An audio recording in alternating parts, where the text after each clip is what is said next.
Hello everyone, welcome back to Vyom counselling services. आज हम बात करेंगे एक ऐसे इमोशन के बारे में जो हम सभी की लाइफ में एक इम्पॉर्टेंट रोल प्ले करता है।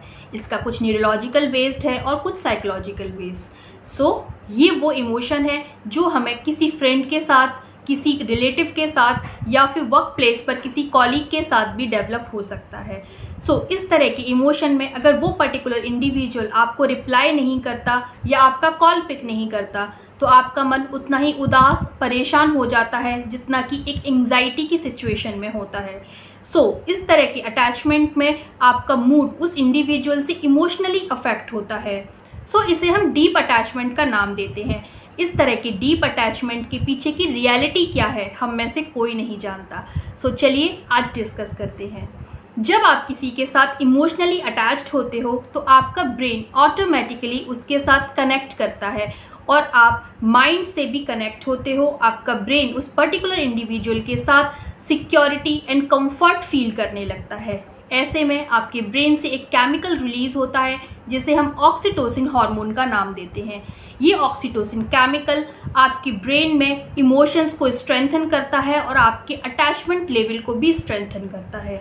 जब आप उस पर्टिकुलर इंडिविजुअल के साथ टाइम स्पेंड करते हो, उसके साथ कनेक्ट करते हो, अपने थॉट्स को एक्सचेंज करते हो, तो जैसे जैसे आपकी बॉन्डिंग इंक्रीज होती है वैसे वैसे ही ये ऑक्सीटोसिन हार्मोन, जिसे हम लव हार्मोन का नाम भी देते हैं, ये स्ट्रेंथन होना स्टार्ट कर देता है। ऐसी कंडीशन में आप उस पर्टिकुलर रिलेशन से बहुत अटैच होने लगते हो और ये अटैचमेंट कब डीप अटैचमेंट में कन्वर्ट होता है और कब ये एडिक्शन में कन्वर्ट हो जाए आपको पता भी नहीं चलता और एक पर्टिकुलर टाइम के बाद वो रिलेशन टॉक्सिक बन जाता है। फिर आपका माइंड हर समय उसी सेफ्टी एंड सिक्योरिटी को फील करना चाहता है और ऐसे में अगर वो इंडिविजुअल प्रेजेंट ना हो या फिर लॉन्ग डिस्टेंस पर हो तो आप उतने ही उदास, परेशान और हैरान हो जाते हो जैसे कि आपके माइंड में कोई एडिक्शन का रोल होता है। ऐसे में आप लोनलीनेस फील करते हो और अपसेट हो जाते हो। उस समय आपकी बॉडी अलर्ट मोड पर चली जाती है जिसे हम डोपामाइन विड्रॉल का नाम देते हैं और ये सिचुएशन उसी के इक्वल है जैसे कि किसी एडिक्शन को उसका रिवॉर्ड ना मिला हो। अगर साइकोलॉजिकल पर्सपेक्टिव की बात करें तो फेमस साइकोलॉजिस्ट जॉन बाउले का कहना है कि जिन बच्चों को बचपन में security, love, attention and comfort की फीलिंग होती है वो आगे चलकर अपनी लाइफ में अपने रिलेशंस को, अपने बॉन्ड्स को उतने ही मैच्योरिटी के साथ हैंडल करना सीखते हैं in comparison to that individuals या वो बच्चे जिन्हें बचपन में उतना लव, अटैचमेंट, सिक्योरिटी या कंफर्ट नहीं मिला होता। और हर इंडिविजुअल में वो उसी आइडेंटिटी को ढूंढने की कोशिश करते हैं जहां उन्हें security, comfort and happiness feel हो। अगर इस तरह के इमोशंस वन साइडेड होते हैं और सामने से इंडिविजुअल आपको इग्नोर करवाने लगता है या आप वहां अपसेट या लोनलीनेस फील करना स्टार्ट कर देते हो तो उस समय आपकी मेंटली एंड इमोशनली पूरी दुनिया ही हिल जाती है, जिसका कि रिज़ल्ट ये होता है कि आप अपनी लाइफ में लो फील करने लगते हो, आपको सेल्फ एस्टीम इश्यूज़ आने लगते हैं, आपकी प्रोडक्टिविटी लो हो जाती है, आपका किसी काम में मन नहीं लगता, ओवरऑल आपकी पर्सनल ग्रोथ इफ़ेक्ट होती है। अगर आपको ऐसा लग रहा है कि आपकी लाइफ में वो पर्टिकुलर अटैचमेंट इतना ज़्यादा हावी हो गया है या इतना ओवर पावरिंग हो रहा है तो आपको उस समय ज़रूरत है एक रियलिटी चेक की। रियलिटी चेक कीजिए कि आप उस पर्टिकुलर इंडिविजुअल के साथ रिलेशनशिप से अटैच्ड हो या फिर आप उसके अटेंशन से अटैच्ड हो। आप सेल्फ ऑब्जर्वेशन मेथड का यूज़ कीजिए और आइडेंटिफाई कीजिए अपनी फीलिंग्स को। एंड अगर आप जर्नलिंग मेथड का यूज़ करते हो और रीडिंग, राइटिंग के थ्रू अपनी इस प्रॉब्लम को आइडेंटिफाई करने की कोशिश करते हो तो वो आपके लिए और भी एक बेस्ट टेक्निक हो सकती है। आप सेल्फ केयर मेथड का यूज़ कीजिए।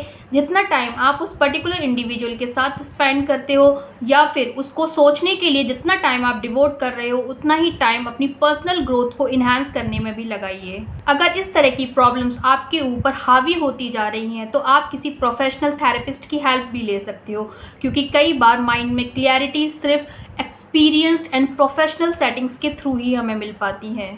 किसी के भी साथ इमोशनली कनेक्ट करना एक बहुत नेचुरल फीलिंग है, बट अगर वो फीलिंग आपके ऊपर हावी होने लगे और आप अपनी आइडेंटिटी वहाँ खोने लगते हो तो समझ जाना चाहिए यहाँ आपको अलर्ट होने की ज़रूरत है और अपने आप को रीअसेस करने की ज़रूरत है।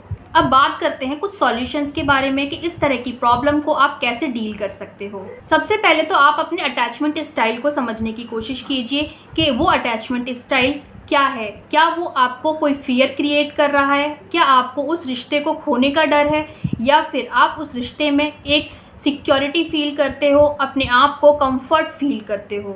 आप प्रैक्टिकल इमोशनल रेगुलेशन मेथड का यूज़ कर सकते हो, जिसमें आप वॉक पर जाइए, अपने आप को थोड़ा टाइम दीजिए, सेल्फ असेस कीजिए और ब्रीदिंग एक्सरसाइज कीजिए, अपने आप को हील करने की कोशिश कीजिए। अगर आप इस रिलेशनशिप में अपने आप को रीसेट करना चाहते हो तो उस पर्टिकुलर इंडिविजुअल के साथ अपने कॉन्टैक्ट को लो कॉन्टैक्ट में कन्वर्ट कर दीजिए, अपने आप को टाइम दीजिए रीसेट होने के लिए।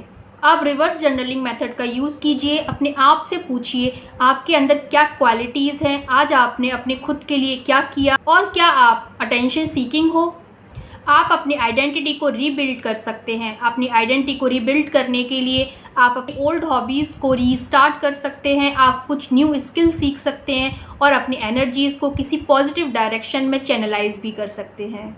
आप पॉजिटिव अफर्मेशन प्रैक्टिस के साथ मिरर टॉक भी कर सकते हैं। अपने आप को आईने में देखिए और बार बार ये प्रैक्टिस कीजिए, I am complete and I love my self. Most important, आपको ये भी समझना होगा कि इस तरह की हीलिंग में थोड़ा टाइम लगता है। पेशेंस रखिए, स्मॉल स्टेप्स लीजिए और अपने गोल को अचीव करने के लिए रियलिटी चेक्स का यूज़ कीजिए। ऐसे रियलिस्टिक गोल सेट कीजिए जिन्हें आप अचीव कर पाओ। So don't put your emotional weight upon a single individual, create your own space. This is called a emotional maturity. खुश रहिए, अपने आप से सेटिस्फाइड रहिए एंड मोस्ट इम्पॉर्टेंट, अपने लिए टाइम निकालना सीखिए। इस तरह की सेल्फ केयर आपको आपकी लाइफ में पर्सनल ग्रोथ में बहुत हेल्प करती है। सो कीप वॉचिंग व्योम काउंसलिंग सर्विसेज।